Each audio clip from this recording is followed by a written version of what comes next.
Let's dive in. We're now on day 8 of this government shutdown. Day 8. And the clock is ticking, really. And for anyone planning to travel, there's this kind of fundamental conflict happening, isn't there? You've got, what is it, almost three-quarters of the Department of Homeland Security folks? Over 185,000 people. 185 thousand essential employees who have to be there, keeping things running, keeping us safe. But working without pay. That's the core issue. Exactly. So what we really want to do today is figure out, okay, what does this actually mean for your travel plans right now? What you should maybe be doing differently? Well, the immediate thing, I think, is the air travel system. It's always the first place you feel it. Because you have TSA officers, air traffic controllers, they're all deemed essential, right? They have to show up. That's correct. Over 61,000 TSA officers, about 13,200 controllers. They're on the job. But unpaid. And that's the difference between, say, day 1 and day 8. The system just gets, well, a little bit more brittle. People are stressed. Brittle. And that's not just theoretical. We've seen actual impacts already this week. We have. Flight arrivals got delayed at Newark, Denver, and even Hollywood Burbank. The reason cited, air traffic control staffing shortages. Wow.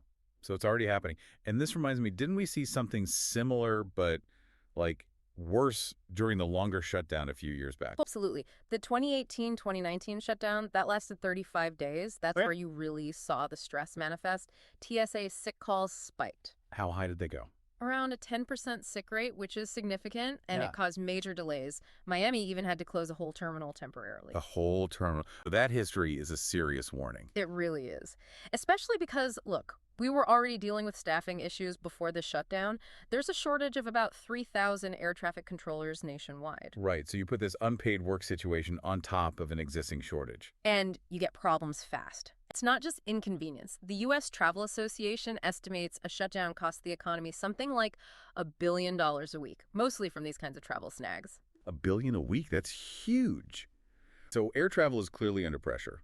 What about getting documents, like passports or visas? I've seen some chatter online. People worry trips are impossible now. Yeah, there's been some panic, but for passports and most visas, it's generally okay, for now at least. Why's that? Because they're mostly funded by the fees people pay when they apply. So they have their own sort of funding stream, separate from the annual budget fight. Fee funded. Got it. But there's a caveat.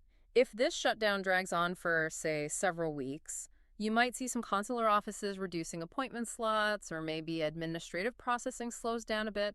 Support staff might be affected eventually. So keep an eye on it if it continues, but no immediate passport crisis. Right. And same goes for the physical borders. The ports of entry remain open. Customs and Border Protection officers, Border Patrol agents, they're working too. Yes, over 25,000 CBP officers and over 19,000 Border Patrol agents.